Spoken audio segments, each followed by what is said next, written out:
नमस्कार दोस्तों, एक और वीडियो में आपका फिर से स्वागत है। और आज हम लोग बात करेंगे फिर से इंडियन पॉलिटी पर। देखेंगे कुछ टॉप एमसीक्यूज़ को जो कई सारे एग्जाम्स के पार्ट बन सकते हैं, like SSC, CGL, CHSL, MTS या फिर रेलवे के पेपर पर जिस तरह के सवाल पूछे जाते हैं, हम लोग यहाँ पर उसी तरह के सवाल देखने की कोशिश करेंगे। सिर्फ सवाल देखेंगे नहीं, बल्कि जितने भी पॉइंट्स उन सवालों पर बन सकते हैं जहाँ पर से कल के दिन में पेपर पर सवाल बनेगा, सब कुछ कवर करने की कोशिश करेंगे। 1, 2, 5, 8 जितने भी पॉइंट्स हैं एक दूसरे के साथ में लिंक करते हुए चलेंगे, ताकि याद करने का जो झंझट है वो ना रहे। चैनल पर नए हैं तो सब्सक्राइब जरूर कर लीजिएगा।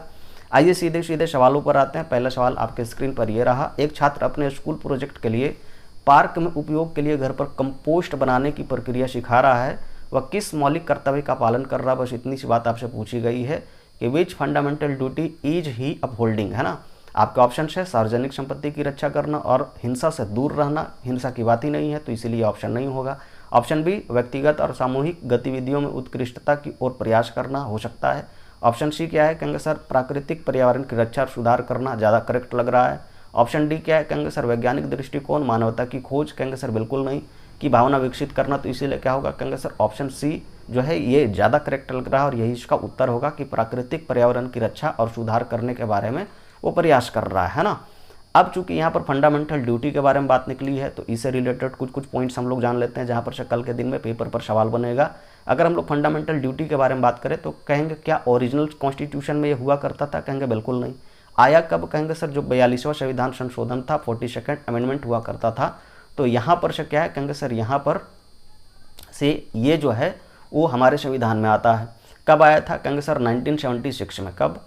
जो 42वां संविधान संशोधन कब हुआ था? कहेंगे सर 1976 में। तो इतनी सी बात आपको याद रखनी है। किसने करा था ये पूछा जा सकता है, तो इंदिरा गांधी ने किया था। किसने? कहेंगे इंदिरा गांधी।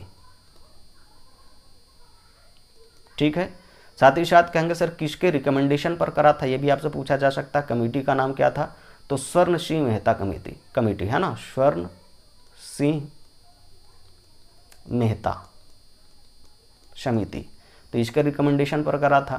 तो फंडामेंटल ड्यूटी के समय अगर हम लोग बात करें तो स्वर्ण सिंह मेहता ने कितना रिकमेंड किया था, इसकी संख्या कितनी थी, ये आपसे पूछा जा सकता है, हो सकता है पेपर पर। तो इन्होंने 8 फंडामेंटल ड्यूटी को रिकमेंड करा था। लेकिन पार्लियामेंट ने क्या करा? कहेंगे सर पार्लियामेंट ने 10 जो है वो अपने तरफ से 2 जोड़कर 10 की संख्या में फंडामेंटल ड्यूटी को जोड़ा था। तो इस चीज़ को याद रखिएगा। और जो 42nd अमेंडमेंट है इसी को क्या कहते हैं? कहेंगे सर इसी को मिनी कॉन्स्टिट्यूशन भी कहते हैं। तो इस चीज़ को भी याद रखिएगा, है ना। छोटी संविधान या मिनी कॉन्स्टिट्यूशन जिसको कहते हैं, तो मिनी कॉन्स्टिट्यूशन ये भी कहा जाता है। ठीक है। आगे अगर बात करें हम लोग तो क्या है? कहेंगे सर अगर हम लोग जो फंडामेंटल ड्यूटी के बारे में बात करें तो आपसे पूछा जा सकता है कि किस पार्ट में। ठीक है। तो याद रखिएगा कि पार्ट 4 का ए देखना है आपको। ठीक है, जहाँ पर इसको जोड़ा गया है। आर्टिकल आपसे अगर पूछा जाए तो क्या बोलोगे? कहेंगे सर आर्टिकल आपसे पूछा जाता है तो 51 का ए देखना है ना। तो इस चीज़ को याद रखिएगा, जहाँ पर से हो सकता है पेपर पर सवाल बने। और कहाँ से लिया गया अगर ये पूछा जाता है कि बताइए जो फंडामेंटल ड्यूटी का कॉन्सेप्ट है, क्योंकि इससे पहले सिर्फ फंडामेंटल राइट्स हुआ करते थे हमारे संविधान में। लेकिन लोगों ने कहा कि नहीं, अगर आप फंडामेंटल राइट्स के पावर को एंजॉय कर रहे हैं तो आपके पास में कुछ ड्यूटी भी होने चाहिए, मतलब आपके लिए कुछ ड्यूटी है जो आपको निभाना पड़ेगा। तो कहाँ से आया इस चीज़ को अगर मतलब पूछा जाता तो याद रखिएगा कि यूएसएसआर के कॉन्स्टिट्यूशन से इसको लिया गया था। बात क्लियर है। अगर हम लोग बात करें तो अभी फंडामेंटल ड्यूटी कितने हैं? कहें क्या 10 है? कहेंगे बिल्कुल नहीं, एक इसमें बढ़ गई है। क्या है? कहेंगे सर एक और ऐड हुई है जिसको आपको याद रखनी है। ठीक है। कब ऐड हुई? कहेंगे सर जो 86th अमेंडमेंट है, सॉरी 86। ठीक है। तो 86th अमेंडमेंट, तो इसमें क्या हुआ? कहेंगे सर इसकी संख्या जो है 10 से 11 हो गई। कब आई थी? कहेंगे सर ये आई थी 2002 में। कब? कहेंगे सर 2002 में आई थी, है ना। तो इतनी सी बात आपको याद रखनी है। जहाँ पर क्या हुआ? कहेंगे सर एक आर्टिकल ऐड होता हमारे संविधान में, नाम क्या है? कहेंगे सर 21 का ए। ठीक है। तो इस चीज़ को याद रखिएगा, जहाँ पर ये बात करी गई थी कि 6 से 14 साल के बच्चों के लिए क्या होगा? कहेंगे सर फ्री एजुकेशन होगा। 6 to 14 ईयर्स के जो बच्चे होंगे, ठीक है, तो उनके लिए क्या होगा? कहेंगे सर उनके लिए फ्री एजुकेशन होगा। फ्री एजुकेशन, है ना। तो इसके बारे में बात करी गई थी। इसीलिए आप देखेंगे कि जो सरकारी विद्यालय होते हैं, सरकारी स्कूल होते हैं, वहाँ पर 6 से 14 साल के बच्चों के लिए, यानी पहली से आप 8वीं बोल सकते हो, तो वहाँ के बच्चों के लिए क्या होता है? कहेंगे सर फ्री एजुकेशन होता है। उनके लिए किताबें फ्री मिलती है ना। उनके जो हम लोग बात करें कि सर जो ड्रेस होते हैं, जूते होते हैं, तो वो सारे उनको फ्री दिए जाते हैं। तो ये सारे जो हैं वो इसी आर्टिकल के तहत करे जाते हैं ये कार्य सरकार के द्वारा। तो इस चीज़ को भी याद रखिएगा। इसका नाम क्या है, कहेंगे सर राइट टू एजुकेशन नाम है, ठीक है, राइट टू एजुकेशन। तो इस चीज़ को आपको याद रखनी, जहाँ पर से पेपर पर सवाल बन सकता है। आगे बढ़ते हैं, अगला सवाल पर आते हैं। अगला सवाल क्या है, कहेंगे सर नेक्स्ट सवाल ये है, सवाल है निम्न में से कौन भारतीय नागरिकों का मौलिक कर्तव्य नहीं है, फंडामेंटल ड्यूटी नहीं है इंडियन सिटीजन्स के लिए। बस इतनी सी बात आपसे पूछी गई है। आपके ऑप्शन हैं 5 वर्षों की अनिवार्य राष्ट्रीय सेवा, ऑप्शन ए में, कहेंगे बिल्कुल नहीं। तो यही इसका क्या होगा, कहेंगे सर यही आंसर होगा। जैसे आप देखोगे इजराइल या फिर 1-2 और कंट्री है ऐसे जहाँ पर क्या होता है, कहेंगे सर आप ग्रेजुएशन करते हैं या समथिंग जो भी है, तो वहाँ पर क्या है, कहेंगे सर जब आपकी एजुकेशन कंप्लीट होती है तो आपको देश के लिए काम करना पड़ता है। टेक्निकली सरकार के लिए करते हैं, लेकिन हाँ सरकार के लिए काम करना मतलब देश के लिए काम करना, यही बात हो गई। भारत में क्या है, कहेंगे सर ऐसा कोई भी प्रोग्राम सरकार नहीं चलाती है जहाँ पर 4 साल के लिए 5 साल के लिए आप अगर एजुकेशन कंप्लीट करते हो तो काम करना पड़ेगा, ऐसा कुछ भी नहीं है हमारे यहाँ पर। तो ये जो यहाँ पर पूछा गया था कि फंडामेंटल ड्यूटी नहीं है इंडियन सिटीजन के लिए, तो ये क्या है, कहेंगे सर ये जो 5 वर्षों की जो अनिवार्य राष्ट्रीय सेवा है इसके बारे में कुछ भी बात नहीं करा गया। लेकिन आपके और भी ऑप्शन है उसको भी पढ़ लेते हैं। ऑप्शन बी क्या है, कहेंगे सर राष्ट्रीय मतलब स्वतंत्रता संग्राम से प्रेरित आदर्शों का पालन करना चाहिए। तो कहेंगे सर बिल्कुल करना चाहिए, हमारा फंडामेंटल ड्यूटी है कि जो भी हमारे लोग हैं जो महापुरुष हुए हैं और जो भी उनके हम लोग बात करते हैं कि जो उन्होंने काम करा तो सबका आदर करना चाहिए। तो ऑप्शन बी करेक्ट है। ऑप्शन सी वैज्ञानिक दृष्टिकोण और सुधार की भावना विकसित करना चाहिए, कहेंगे बिल्कुल करना चाहिए, है ना। देश के उत्तरोत्तर विकास के लिए क्या है, कहेंगे सर वैज्ञानिक दृष्टिकोण होने चाहिए, सब में होने चाहिए। ऑप्शन डी सार्वजनिक संपत्ति की रक्षा करना और हिंसा से दूर रहना चाहिए, कहेंगे बिल्कुल। आगजनी और इस तरह जो पब्लिक प्रॉपर्टी को जलाए जाते हैं प्रोटेस्ट के नाम पर और बाकी चीज़ों के नाम पर, ये सारी चीज़ें नहीं करनी चाहिए। रेलवे में लिखा होता है कि भाई रेलवे जो है आपकी संपत्ति, तो इसका मतलब ये नहीं कि पटरी खोल के ले आएँ, तो ये सारी चीज़ें नहीं करनी चाहिए। तो सिंपल सी बात है कि आपको हिंसा से दूर रहना है और जो पब्लिक प्रॉपर्टी होती है उसको भी उसकी भी रक्षा करना है। 5 वर्षों की अनिवार्य राष्ट्रीय सेवा जो है इसका करेक्ट आंसर होगा और ऑप्शन ए जो है इसका करेक्ट आंसर है। बस इतनी सी बात आपको समझ के चलनी है, इतनी सी बात आपको याद रखनी है, जहाँ पर से पेपर पर सवाल बन सकता है। इसी तरह के पेपर पर सवाल पूछे जाते हैं। आगे बढ़ते हैं, अगला सवाल पर आते हैं। अगला सवाल क्या है बॉस, कहेंगे सर अगला सवाल ये वाली है। सवाल है निम्नलिखित में से कौन संसद की कार्यवाही का उपकरण नहीं है, विच of the following is not a tool of parliamentary proceedings, है ना। तो इतनी सी बात आपसे पूछी गई। आपके ऑप्शन हैं आधा घंटा चर्चा जिसको हाफ एन आवर डिस्कशन कहते हैं, कहेंगे सर बिल्कुल होता है। ऑप्शन बी पूरे दिन की चर्चा जिसको फुल डे डिस्कशन कहते हैं, कहेंगे सर पार्लियामेंट्री प्रोसीडिंग्स की अगर बात करें तो यही वाला नहीं होता, लेकिन बाकी के भी ऑप्शंस पढ़ लेते हैं। 2 घंटे की लघु चर्चा which is called 2 hour short discussion, कहेंगे सर बिल्कुल शॉर्ट आवर जो हमारे यहाँ पर है तो उसका कॉन्सेप्ट है पार्लियामेंट्री प्रोसीडिंग्स में। ऑप्शन डी शून्यकाल चर्चा, कहेंगे सर 0 आवर डिस्कशंस का भी कॉन्सेप्ट है। तो इसलिए इसका क्या होगा, कहेंगे सर ऑप्शन बी जो होगा ये सही है। फुल डे डिस्कशन का जो प्रोविजन है हमारे यहाँ पर पार्लियामेंट्री प्रोसीडिंग्स में वो नहीं है। बाकी अगर हम लोग पार्लियामेंट्री प्रोसीडिंग्स के बारे में बात करें तो क्या है, कहेंगे सर पार्लियामेंट जो है यानी कि लोकसभा राज्यसभा दोनों की बात कर रहे हैं तो अपने हिसाब से कानून बनाते हैं उसको रूल करने के लिए या फिर उसको चलाने के लिए, है ना। तो ये जो है किस आर्टिकल में अगर ये पूछा जाता तो याद रखिएगा आर्टिकल 118। कितना, कहेंगे सर आर्टिकल 118 में आपको क्या देखने को मिलेगा, कहेंगे सर जो हाउसेस होते हैं they can make their own rules, है ना। ये अपने जो खुद के नियम जो होते हैं उसके मतलब उनके प्रोसीडिंग्स के लिए वो बना सकती है। तो इस चीज़ को याद रखिएगा।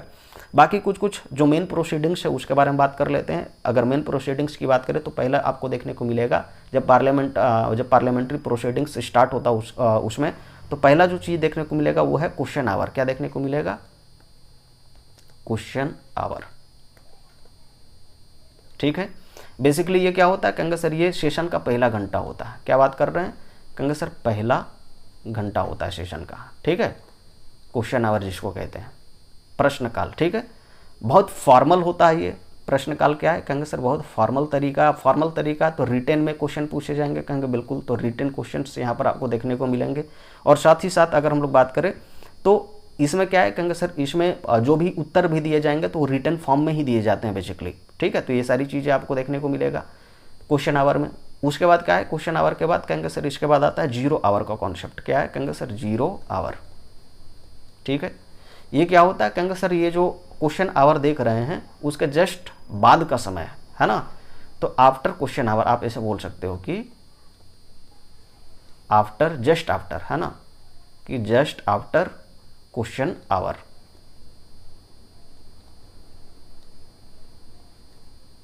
तो ये जो समय इसको क्या कहते हैं, कहेंगे सर इसको 0 आवर कहते हैं, हिंदी में कहते हैं शून्य काल। क्या कहते हैं, शून्य काल।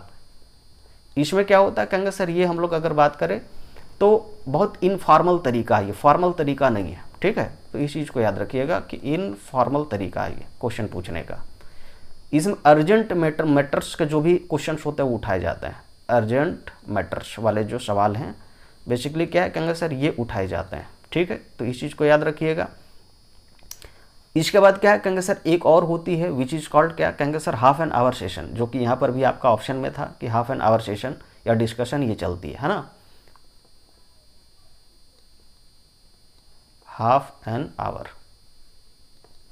तो ये आपको देखने को मिलेगा पार्लियामेंट्री प्रोसीडिंग्स में। और इसके अलावा कहेंगे सर, इसके अलावा जो चौथा जो कि यहाँ पर ऑप्शन में भी था आपका, क्या है, कहेंगे सर जो 2 आवर या शॉर्ट डिस्कशन जिसको कहते हैं, शॉर्ट डिस्कशन, तो इसका भी आपको प्रोविजंस हमारे मतलब पार्लियामेंट्री प्रोसीडिंग्स में देखने को मिलेगा।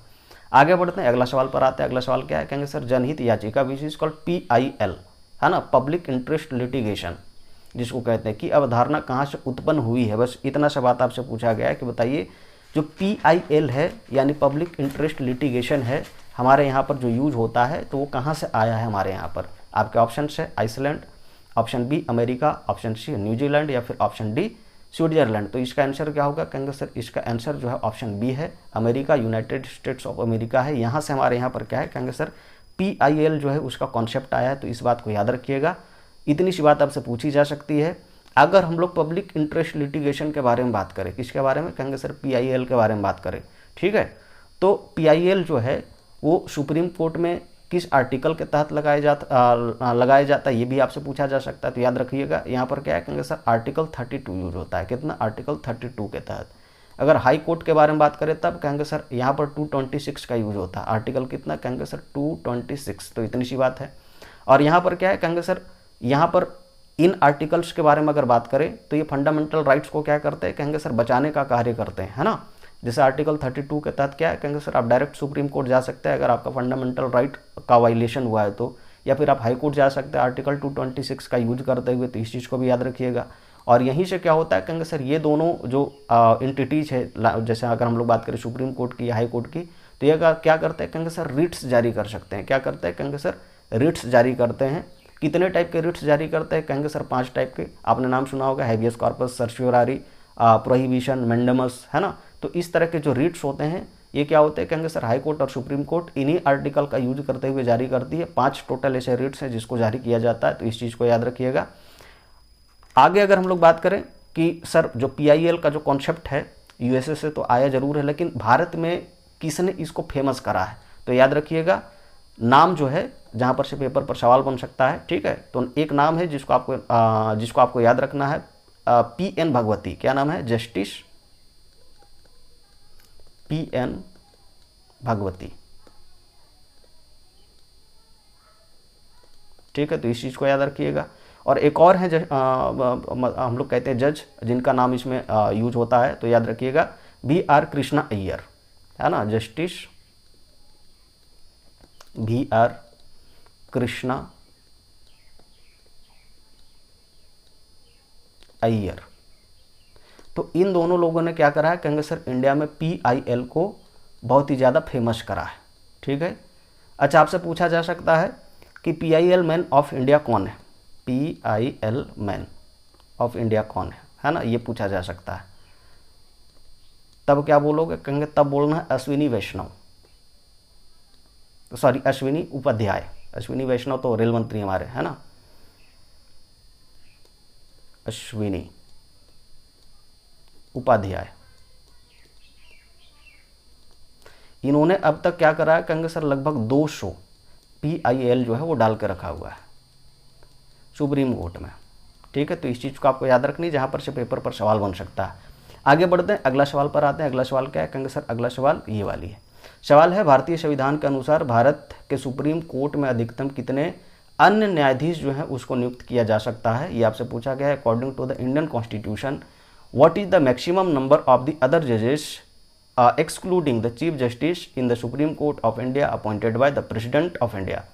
आपके ऑप्शन हैं 37 ऑप्शन बी, 33, ऑप्शन सी 35 या ऑप्शन डी 38। तो इसका आंसर क्या होगा? कहेंगे सर इसका आंसर जो होगा वो ऑप्शन बी होगा 33। हमारे अगर सुप्रीम कोर्ट की बात करें तो सुप्रीम कोर्ट में आपको कितने जजेस देखने को मिलेंगे? कहेंगे सर अगर हम लोग सबको मिला के बात करें, है ना, तो जो टोटल जजेस देखने को मिलते हैं अगर उसकी बात करें तो कितना है? कहेंगे सर 34।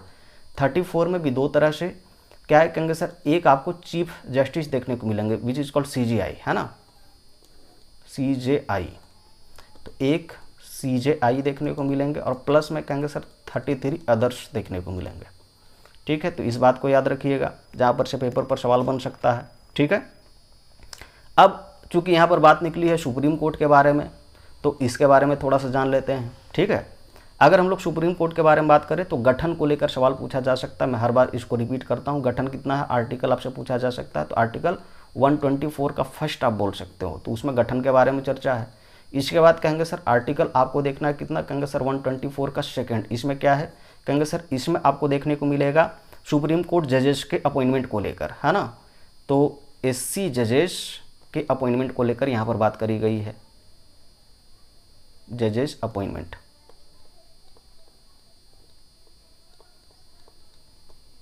ठीक है, अच्छा अपॉइंट कौन करते हैं? तो याद रखिएगा यहाँ पर भी सवाल आया, प्रेसिडेंट करते हैं, है ना।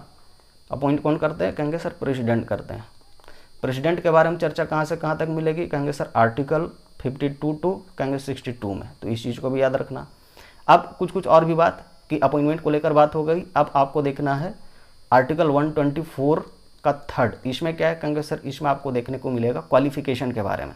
क्या देखने को मिलेगा? कहेंगे क्वालिफिकेशन। ठीक है, किसके क्वालिफिकेशन के बारे में? कहेंगे सर जजेज जो होते हैं उनके क्वालिफिकेशन को लेकर इसमें बात करी गई है। उसके बाद क्या है? कहेंगे सर आर्टिकल 124 का 4 देखना, जिसमें क्या बात करी गई? कहेंगे इसमें रिमूवल के बारे में बात करा गया है। रिमूवल के बारे में बात करा गया, किसका? कहेंगे सर जो सुप्रीम कोर्ट के जज होते हैं उनके रिमूवल के बारे में बात करा गया। अगर नॉर्मली रिटायरमेंट के बारे में बात करा जाए तो कितना ईयर का होता है? कहेंगे सर होता है उनका 65 ईयर। ठीक है, अगर हाई कोर्ट के बारे में पूछा जाता है तो हाई कोर्ट में कितना ईयर होता है? कहेंगे सर उसमें होता है 62 ईयर रिटायरमेंट। ठीक है, लेकिन अगर रिमूवल हो रहा है तो इसका मतलब है कभी भी रिमूव करा जा सकता है, लेकिन रिमूव करने के लिए जिस प्रोसेस को पूछा जाएगा कि उसका नाम क्या है, कि what is the procedure name, ये आपसे पूछा जा सकता है। तो उसको हम लोग क्या कहते हैं? कहेंगे सर उसको कहते हैं महाभियोग। महाभियोग, ठीक है, जिसको हम लोग इम्पीचमेंट कहते हैं। क्या कहते हैं? इम्पीचमेंट कहते हैं। तो इतनी सी बात आपको याद रखनी है। अच्छा, ये भी पूछा जा सकता है क्या इम्पीचमेंट शब्द जो है वो जो जजेज होते हैं उनके रिमूवल में यूज होता है? कहेंगे बिल्कुल नहीं, ये शब्द जो है राष्ट्रपति के लिए यूज होता है, राष्ट्रपति की रिमूवल में यूज होता है ना। हाँ, आप ये बोल सकते हो कि सर प्रोसेस जो है वो इम्पीचमेंट के जैसा ही होता है, तो इसीलिए इम्पीचमेंट आप शब्द यूज कर सकते हो थोड़ा देर के लिए। आगे बढ़ते हैं, अगला सवाल पर आते हैं। अगला सवाल क्या है? कहेंगे सर अगला सवाल ये सवाल है, भारतीय संविधान का कौन सा अनुच्छेद राज्य सरकार को कानूनी मामलों में सलाह देने का कार्य राज्य के महाधिवक्ता को सौंपता है? Which article of the Indian Constitution stipulates that the function of advising the state government on legal matters shall be that of the Advocate General of State? इतनी सी बात आपसे पूछी गई, तो इसका आंसर क्या होगा? कहेंगे सर इसका आंसर जो होगा वो आंसर होगा ऑप्शन ए, आर्टिकल कितना? कहेंगे सर 165। कितना? कहेंगे सर आर्टिकल 165। यहाँ पर क्या है? कहेंगे सर 165 में आपको एडवोकेट जनरल ऑफ स्टेट के बारे में चर्चा मिलेगा। किसके बारे में? कहेंगे advocate general of the state, है ना। तो इसके बारे में आपको चर्चा देखने को मिलेगा। कहाँ पर? कहेंगे सर आर्टिकल 165 में। ठीक है, अपॉइंटमेंट कौन करता है ये भी आपसे पूछा जा सकता है कि advocate general of the state जो भी होगा तो उसका अपॉइंटमेंट कौन करेगा, है ना। अपॉइंटमेंट कौन करता है ये आपसे पूछा जा सकता है। क्या वहाँ के जो चीफ मिनिस्टर होंगे वो अपॉइंट करेंगे? क्या राष्ट्रपति करेंगे? ये पूछा जा सकता है आपसे, आपके ऑप्शन हो सकते हैं। तो याद रखिएगा अपॉइंटमेंट कौन करते हैं? कहेंगे सर जो भी स्टेट में एडवोकेट जनरल को अपॉइंट किया जा रहा है तो वहाँ के जो गवर्नर होंगे वही अपॉइंट करेंगे। कौन करेंगे? गवर्नर अपॉइंट करेंगे। तो इतनी सी बात आपको याद रखनी है। ठीक है, क्वालिफिकेशन क्या होगा एडवोकेट जनरल का ये पूछा जा सकता है आपको, है ना। क्वालिफिकेशन ये आपसे पूछा जा सकता है, तो याद रखिए क्वालिफिकेशन में क्या बोलना है। कहेंगे सर जो हाई कोर्ट के जज का जो क्वालिफिकेशन होता है, क्या बात कर रहे हैं?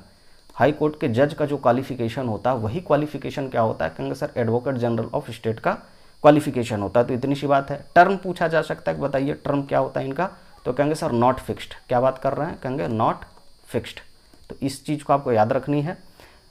एडवोकेट जनरल जो होते हैं स्टेट के वो उसी तरह से होते हैं जैसे कौन होते हैं, कहेंगे सर जैसे सेंटर के लिए या सेंट्रल गवर्नमेंट के लिए हम लोग कहते हैं अटॉर्नी जनरल होते हैं, है ना, अटॉर्नी जनरल जैसे होते हैं। तो उसी तरह से स्टेट के लिए कौन होते हैं, कहेंगे सर एडवोकेट जनरल होते हैं। अच्छा, अटॉर्नी जनरल के बारे में किस आर्टिकल में देखने को मिलेगा, ये पूछा जा सकता है। तो आर्टिकल 76 में। किसमें, कहेंगे सर आर्टिकल 76 में देखने को मिलेगा। तो इतनी सी बात है जिसको आपको समझ के चलना है पेपर पर जहाँ से सवाल बनेगा। आगे बढ़ते हैं। अगला सवाल क्या है, कहेंगे सर अगला सवाल आपको ये है, सवाल है निम्न में से कौन भारतीय संविधान की विशेषता नहीं है। बस इतनी सी बात पूछी गई है कि feature of the Indian constitution कौन नहीं है, नॉट, है ना। आपके ऑप्शन है सार्वभौमिक वयस्क मताधिकार, कहेंगे बिल्कुल। यूनिवर्सल एडल्ट फ्रेंचाइजी, जिसमें 18 साल से जितने भी उम्र के जो लोग होते हैं ऊपर के, सबको क्या होता है, कहेंगे सर वोट देने का अधिकार होता है। तो इसको हम लोग क्या कहते हैं, कहेंगे सर इसको कहते हैं adult franchise, universal adult franchise. बस इतनी सी बात। ऑप्शन बी दोहरी नागरिकता यानी डुअल सिटीजनशिप का कॉन्सेप्ट हमारे यहाँ पर है, कहेंगे बिल्कुल नहीं। तो यही वाला इसका आंसर हो जाएगा। बाकी इंडिपेंडेंट जुडिशरी होनी चाहिए, तो ये इसका कॉन्सेप्ट है। कठोर और लचीलापन का मिश्रण होना चाहिए हमारा कॉन्स्टिट्यूशन, कहेंगे सर ये भी हमारे यहाँ पर है कि हमारे यहाँ पर जो संशोधन है बाकी चीज़ें हम लोग कर सकते हैं। तो हमारे संविधान में फ्लेक्सिबिलिटी मिलती है ना इस चीज़ की। तो ये तीनों आपको देखने को मिलेंगे हमारे संविधान में। लेकिन जो दोहरी नागरिकता है विच इज कॉल्ड डुअल सिटीजनशिप, तो इसका कॉन्सेप्ट नहीं है हमारे यहाँ पर। किसका कॉन्सेप्ट है, कहेंगे सर सिंगल सिटीजनशिप का कॉन्सेप्ट है। किसका, सिंगल सिटीजनशिप, है ना, सिटीजनशिप। तो इसका कॉन्सेप्ट हमारे यहाँ पर देखने को मिलता है। कहाँ से लिया गया है सिंगल सिटीजनशिप का कॉन्सेप्ट, तो कहेंगे ब्रिटेन से। कहाँ से, ब्रिटेन। तो यहाँ से लिया गया, इसके कॉन्स्टिट्यूशन से लिया गया है। बस इतनी सी बात आपको याद रखनी है। आर्टिकल्स आपसे पूछा जा सकता है सिटीजनशिप को लेकर। किसके बारे में, कहेंगे सर सिटीजनशिप को लेकर आर्टिकल्स आपसे पूछे जा सकते हैं, पार्ट पूछे जा सकते हैं। तो किस पार्ट में, तो याद रखिएगा पार्ट सेकंड में देखना है आपको सिटीजनशिप के बारे में प्रोविजंस, है ना। आर्टिकल कहाँ से कहाँ तक, तो आर्टिकल कहेंगे सर 5 से 11 तक देखना है। सिटीजनशिप को लेकर हमारे यहाँ पर कानून भी है, ठीक है, जिसको क्या कहते हैं, कहेंगे सर उसको कहते हैं सिटीजनशिप एक्ट, है ना, सिटीजनशिप एक्ट। कब का बना हुआ है, कहेंगे सर 1955 का, 1955 का। तो इस चीज़ को भी याद रखिएगा। जहाँ पर क्या है, कहेंगे सर 5 तरीके से जो सिटीजनशिप है उसके एक्वायरमेंट मतलब उसको एक्वायर करने के बारे में बात करी गई है, ठीक है। अब कौन कौन से कभी किसी दूसरे वीडियो में हम लोग बात करेंगे। आगे बढ़ते हैं, अगला सवाल पर आते हैं। अगला सवाल क्या है, कहेंगे सर अगला सवाल ये है, भारत में राजनीतिक दलों के बारे में निम्नलिखित या निम्न में से कौन सा कथन सही है। ये आपसे पूछा गया कि विच of the following statement is correct regarding political parties in India. आपका ऑप्शन है दल का जो दर्जा है संसद द्वारा दिया जाता है, कहेंगे सर बिल्कुल नहीं। संसद जो है, पार्लियामेंट जो है, किसी भी पॉलिटिकल पार्टी को उसका दर्जा नहीं देती है ना। ऑप्शन बी दल का प्रतीक राष्ट्रपति द्वारा दिया जाता है, नहीं। कौन देता है, कहेंगे सर जो इलेक्शन कमीशन होता है वो देता है। सभी दल सुप्रीम कोर्ट में पंजीकृत है, सुप्रीम कोर्ट में नहीं, इलेक्शन कमीशन जो है वहाँ पर ये पंजीकृत होते हैं, वहाँ पर रजिस्टर्ड होते हैं। और दर्जा जो है वो क्या है, कहेंगे सर वो भी इलेक्शन कमीशन ही देता है। बात क्लियर है। आगे कहेंगे सर भारत में बहुदलीय प्रणाली है यानी कि मल्टी पार्टी सिस्टम है जो राष्ट्रीय, राज्य और क्षेत्रीय स्तर पर वर्गीकृत है, कह सकते हो। तो इसीलिए इसका क्या होगा, कहेंगे सर इसीलिए इसका ऑप्शन डी होगा। बात क्लियर है। तो इतनी सी बात आपको समझ के चलनी कि हमारे यहाँ पर क्या है, कहेंगे सर हमारे यहाँ पर कहेंगे सर मल्टी पार्टी सिस्टम, हमारे यहाँ पर क्या है, कहेंगे सर मल्टी पार्टी सिस्टम है, जहाँ पर इलेक्शन कमीशन जो है वो उनके परफॉर्मेंस के आधार पर क्या करती है, कहेंगे सर उसको नेशनल या स्टेट के लेवल पर या फिर हम लोग कहते हैं रीजनल लेवल पर उसको वर्गीकृत करती है। तो इस चीज़ को याद रखिएगा, ठीक है। आगे बढ़ते हैं, अगला सवाल पर आते हैं। अगला सवाल क्या है, कहेंगे सर अगला सवाल ये वाली है। सवाल है 1792 में भारत में दारोगा प्रणाली किस गवर्नर जनरल द्वारा शुरू करी गई थी। The daroga system was introduced in India in 1972 by which of the following governor generals. इतनी सी बात आपसे पूछी गई। आपके ऑप्शन है Lord William Bentinck, option B Lord Mayo, option C Lord Cornwallis या फिर ऑप्शन डी लॉर्ड मिंटो। तो इसका आंसर क्या होगा, कहेंगे सर ऑप्शन सी होगा। लॉर्ड कॉर्नवालिस ने क्या करा था, कहेंगे सर 1972 में पुलिस रिफॉर्म के नाम पर, पुलिस रिफॉर्म, है ना। दारोगा सिस्टम जो था उसको क्या करा था, कांग्रेस सर इंट्रोड्यूस करा था। तो इतनी सी बात है, मतलब उनके टाइम पर यह हुआ था। तो इस चीज़ को याद रखिएगा, कब, कांग्रेस सर 1792 में, है ना। तो इस चीज़ को आपको याद रखनी है। जहाँ पर क्या करा गया था, कांग्रेस सर दारोगा जो था वो डीएम यानी कि डिस्ट्रिक्ट मजिस्ट्रेट जो हुआ करता था उसके नीचे दारोगा काम करता था, है ना, दारोगा काम करता था। तो इस चीज़ को आपको याद रखनी है, जहाँ पर से पेपर पर सवाल बनेगा। आगे बढ़ते हैं, अगला सवाल पर आते हैं, और ये लास्ट सवाल है हमारे सेशन का। सवाल है, भारत में कितने राजनीतिक दलों को राष्ट्रीय आयोग मतलब दलों को निर्वाचन आयोग द्वारा राष्ट्रीय दल का जो दर्जा है वो दिया गया है। How many political parties in India have been granted national party status by the election commission of India. बस इतनी सी बात आपसे पूछी गई आसान भाषा में, हमारे यहाँ पर कितने नेशनल पार्टी हैं भारत में, है ना। आपका ऑप्शन है, option A 4, option B 6, option C 8 या फिर ऑप्शन डी 10। तो इसका आंसर क्या होगा, कहेंगे सर हमारे यहाँ पर 6 टोटल नेशनल लेवल की पार्टी है, जिसमें आपको बीजेपी मिलेगी, इसमें आपको आप पार्टी मिलेगी, इसमें आपको कांग्रेस मिलेगी, है ना, कांग्रेस मिलेगी। इसके अलावा कहेंगे सर, इसके अलावा जो देखने को मिलता है वो है CPIM मार्क्सिस्ट वाली, ठीक है, विच इज़ कॉल्ड एम। इसके अलावा कहेंगे सर एक आपको मिलेगी CPI, ठीक है। तो 1 2 3 4 5 और एक बच गई कौन, कहेंगे सर एक बसपा बच गई, BSP, ठीक है।